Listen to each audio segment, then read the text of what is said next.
You ever see a hawk tear a $3,000 surveillance drone out of the sky like it was a squeaky toy? I have because I trained the hawk. And that drone? It belonged to the HOA president who was using it to spy on my wife while she was sunbathing. I'm not saying I declared war. I'm saying I ended it before she even realized the skies had rules and my team wore feathers. I never wanted trouble. When Emily and I moved into a quiet little HOA-controlled neighborhood just outside of Portland, we were looking for peace. Some sunshine, a few backyard barbecues, maybe the occasional poker night with neighbors who knew how to mind their own business. What we didn't expect was an HOA president named Brenda S. Real who ran the place like it was a high-security compound and she was a general with binoculars permanently fused to her face. Emily isn't someone who stirs the pot. She's sweet, artsy, and honestly way more patient than me. On sunny weekends, she liked to relax out back in her lounge chair, headphones on, lemonade in hand, tanning under the sun like any normal person enjoying their own damn backyard.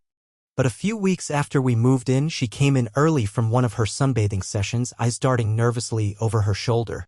"I swear something was watching me," she said. I laughed at first. We had high fences, thick hedges, no way any neighbor could peek over without climbing a tree and strapping on night vision goggles. I told her it was probably just a squirrel or a bit too much true crime in her podcast feed. Hugged her. Let it go. Mistake number 1. 2 days later, I was in the kitchen making coffee when I heard Ida's soft mechanical whir. Faint, but distinct. I looked out the window and saw a white quadcopter drone hovering directly over our backyard. It had a camera mounted up front, pointed straight down. After a few seconds, it zipped away toward the houses behind us. My stomach sank. I ran outside, but it was gone. Emily came out behind me, still in her robe. "Was that a drone?" she asked, voice shaky. That's when I knew we had a problem. I'm not some anti-tech conspiracy guy. I work in wildlife control, not a survivalist bunker. But there's a line. And that drone? It was miles past it. We decided to give it some time, hoping it was just a curious kid or a birthday gift gone rogue. Maybe it would stop on its own. Mistake number 2. The drone came back the next day, and the day after. Always when Emily was outside. It hovered like a buzzing little pervert, always just out of reach. We tried to chase it off. Even strung up bed sheets on the fence as a visual barrier. The thing dodged and repositioned like it was built to mock us. Emily stopped sunbathing. Started closing the blinds during the day. I set up motion cams and high-angle lenses around the yard and caught footage of the drone retreating toward a cream-colored colonial 2 streets over. Guess who lives there? Brenda. She wasn't your average overzealous HOA president. This woman had laminated pamphlets about grass blade height, carried a measuring tape for mailbox compliance, and once filed a complaint about wind chimes violating the auditory tranquility clause. She hosted mandatory HOA meetings every month and once sent a 10-paragraph email about someone's unapproved flower color choice. I marched to her house with footage in hand, polite but firm. I wasn't looking for a fight, I just wanted her to knock it off. She opened the door halfway, raising one skeptical eyebrow like I'd just stepped onto her lawn with muddy boots. I showed her the drone footage. "Brenda, this thing's hovering over my backyard every time my wife's outside. It's making her uncomfortable. I traced it back here. Is it yours?" She didn't even blink. "It's HOA property," she said. Like that somehow made it okay. "We're allowed to monitor for rule violations. It's within my rights." "You're not the NSA, Brenda. My wife's sunbathing on our private property." "Well," she said with the coldest little smirk, "perhaps she shouldn't be laying out in such revealing attire where the community can see." "You mean where your drone can see?" She didn't even flinch. "Some of us have standards." Mistake number 3. Hers. I reported the drone to local law enforcement. They said it was a gray area, airspace laws are murky, and the HOA had some slick, loophole-ridden documentation, written by Brenda of course, that technically permitted property inspections via drone. In retaliation, Brenda sent me 3 HOA citations in 1 week. 1 for excessive bird activity. 1 for overgrown grass along the north fence line. And my personal favorite, non-compliant patio furniture. She even attached drone-taken photos as evidence. That's when I stopped playing nice. What Brenda didn't know is that I train birds of prey. Raptors, hawks, falcons, owls. I work in wildlife management, clearing corporate parks, stadiums, airports. Got a pigeon problem? I bring in a hawk and your pigeons are gone. It's legal, licensed, and extremely effective. And drones? Raptors hate drones. I pulled Athena out of her enclosure. She's a red-tailed hawk, wingspan just under 4 feet, and a deep-seated hatred for anything that buzzes. I trained her for 3 days straight mock drone drills, reward conditioning, voice commands. She picked it up fast. Then we set the trap. On a bright Saturday afternoon, Emily laid out in the backyard again. This time with a decoy dummy we named Plastina.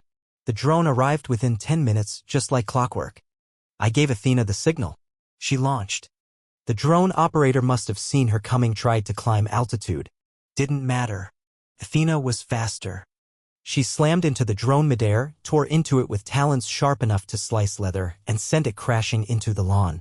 I picked up the shattered wreckage, placed it in a wicker basket, and left it on Brenda's porch with a handwritten note. Next time, I unleashed the falcon. Brenda didn't respond, but the next morning 3 new drones were in the air. I smiled. Now it was personal. Emily was losing patience. She couldn't take a step outside without some robotic mosquito buzzing around like it was filming a documentary on her tan lines. She stopped going out altogether. Started staying inside during the day. That was the final straw. I stood in the yard that night with Athena perched beside me, feathers puffed, eyes scanning the sky. One bird wasn't going to cut it. I needed backup. Luckily, I had some. Loki was a peregrine falcon's leak, fast and surgical. If Athena was a wrecking ball, Loki was a scalpel. And Morty was a massive barred owl with a deadpan stare that could stop your heart. He wasn't fast, but he was silent. And he worked best at night. I trained all 3. Drones equals target.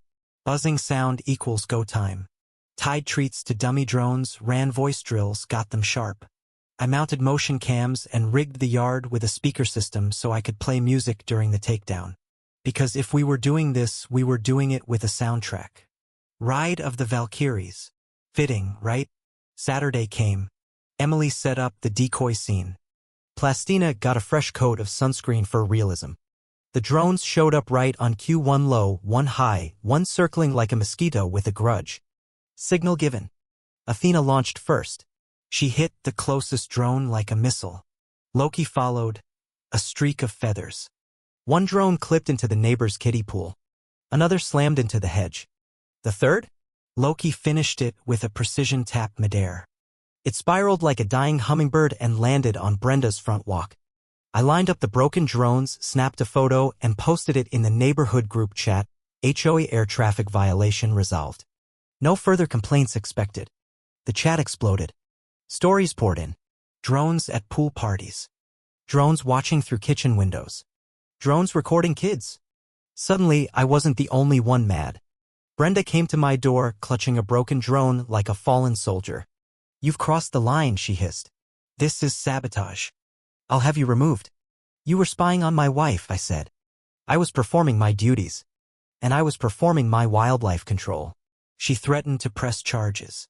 I smiled. "Please do. The police already know. I've got permits, licenses, and footage of your drones peeking through windows." That night, I spotted a new drone, smaller, quieter, low to the ground. Morty's turn. He launched like a ghost. Not a sound. He snatched the drone mid-hover. Later, I pulled the SD card. Footage: bedrooms, bathrooms, living rooms. I sent it to my buddy Darren with the sheriff's department. Former client. Raccoon problem. "She's toast," he said. The HOA board met that week. The vote to suspend Brenda was swift. But she didn't go quietly. She stormed in with a suitcase full of documents, a PowerPoint titled "Why I'm the Hero This Neighborhood Needs," and enough perfume to wipe out a greenhouse. The room laughed her out. She was suspended. But 3 days later, I got a letter from a lawyer. She was suing me for willful destruction of property, emotional distress, and operating an unlicensed aerial defense system. I called my friend Ashley, an attorney who once defended a guy claiming his camper was a postmodern sculpture.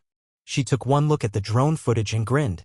"Let her take it to court," she said. "I live for this kind of insanity." Court was set for the following month. And when it came, the courtroom was packed. Brenda's lawyer opened with, "Your Honor, my client was attacked by birds." Ashley countered with, "Your Honor, my client is a licensed wildlife professional defending his private property from unauthorized surveillance." Then came the footage. Brenda's drones filming bedrooms, bathrooms. Judge dismissed the case. Brenda stood there frozen, then stormed out. The community celebrated. Someone made t-shirts. Someone else printed bumper stickers. Even the brewery down the road made a limited edition ale, Talented Neighbor. And me? I went home, stood on my porch with a mug of lemonade and watched the sky. No drones. No buzzing. Just peace. And feathers.